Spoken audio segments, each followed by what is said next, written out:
So let's now look at, we know that tobacco is devastating to the heart and lungs, but what if it's delivered in a vape or an aerosol product as opposed to through a cigarette or pipe?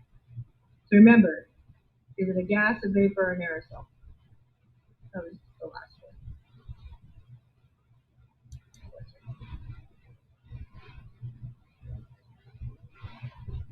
All kinds of stuff in there. Oh my goodness. Oops, went too far. It is an aerosol, and it's a lot of stuff. So the one piece that is important, and we've all probably heard of it, is popcorn lung. It's diacetyl. I think it's diacetyl. That's the butter flavoring that's in a lot of the e-juices that does cause an irreversible popcorn lung. It's a very acute, floppy lung. It can damage the lungs so badly, like a flood in your lungs, that it can be fatal. But it's that one particular flavoring that causes this disease. And the disease can also, it was first found, research it was interesting, in workers in a microwave popcorn factory. So it is a fake butter flavoring that is not meant to be inhaled, like in microwave popcorn. But if it is inhaled that directly, remember vape shots and alcohol, remember that. So if you take a vape shot of alcohol, 100% of it's going to your brain. If we drink alcohol, 20% goes to the brain. So we are taking this fake butter flavoring that's supposed to be ingested and we are smoking it. It's causing irreversible damage, and you can see where on this PowerPoint these small, tiny little air sacs in the lungs are just beyond repair, and it is an irreversible, very serious form of like swamp lung. Your lungs aren't intended to take any moisture, just as they're not intended to do vape shots. So anyway, all of those chemicals from Ms. Gormley's PowerPoint, rat poisoning, fingernail polish, all of that are in this aerosol. And the other product is the glucan that causes the inflammation of the airways. The study published online December 9, 2019, American Journal of Respiratory and Critical Care Medicine, also told us that this microbial toxin causes long-term lung damage.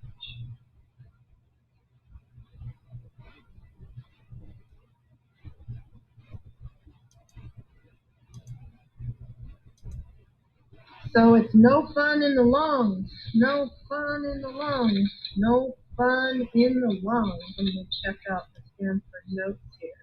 These are based on recent studies. Obviously, emphysema, destruction of air sacs. The alveoli, air sacs in your lungs, that is where your oxygen is delivered and carbon dioxide is removed. They are just saturated. They are destroyed. That's not a good, healthy situation. You can kind of see what it looks like. Obviously, with this obstruction and chronic pulmonary disease, as someone who uses both e-cigs and cigarettes would be even a higher risk for this. This damage can lead to a chain reaction of other health complications as well.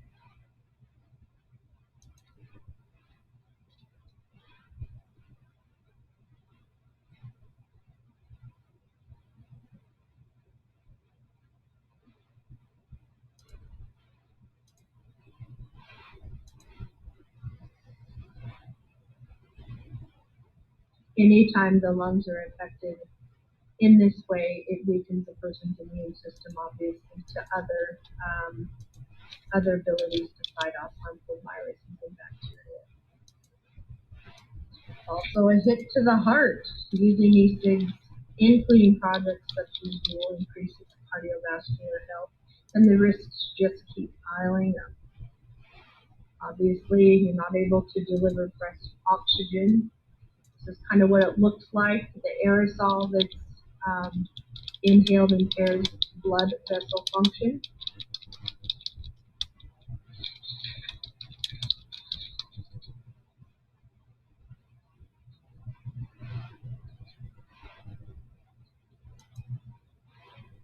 What happens, I think this slide says, yeah, it stiffens the blood vessels and the blood flow throughout your body. So it just stiffens them. It's like a hardening.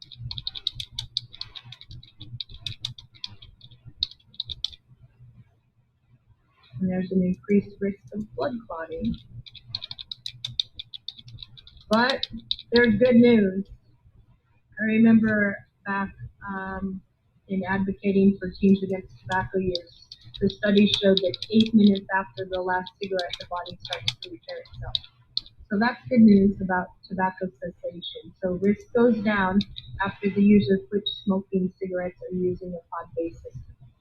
So it's pretty amazing how resilient the lungs can be. So risk does go down after people stop using. So that's pretty good to hear. Knowing the amount of teens that are experimenting and are maybe using pod-based systems or cigarettes. The problem is how horribly addictive it is. There is that text quit line. That's pretty cool. You can pop that in your phone and get underway or encourage someone to do that. This is a quote. I'm not sure how you feel about it because I'm not a teenager. Straight from R.J. Reynolds himself in February of 1984. This is when I graduated from college. So I was young then, and I heard this then, and I was furious. Younger adult smokers are the only source of replacement smokers. If younger adults turn away from smoking, the industry must decline. It's still one of the wealthiest industries out there. That's got to change. And here it is again. You can text quit to I quit, or you can call 1-800-QUIT-NOW. There's 2 agencies that are just waiting. Once a person quits, the risk decline. Better yet, consider not starting at all. If that doesn't apply to you, find a way to encourage someone else. Alrighty.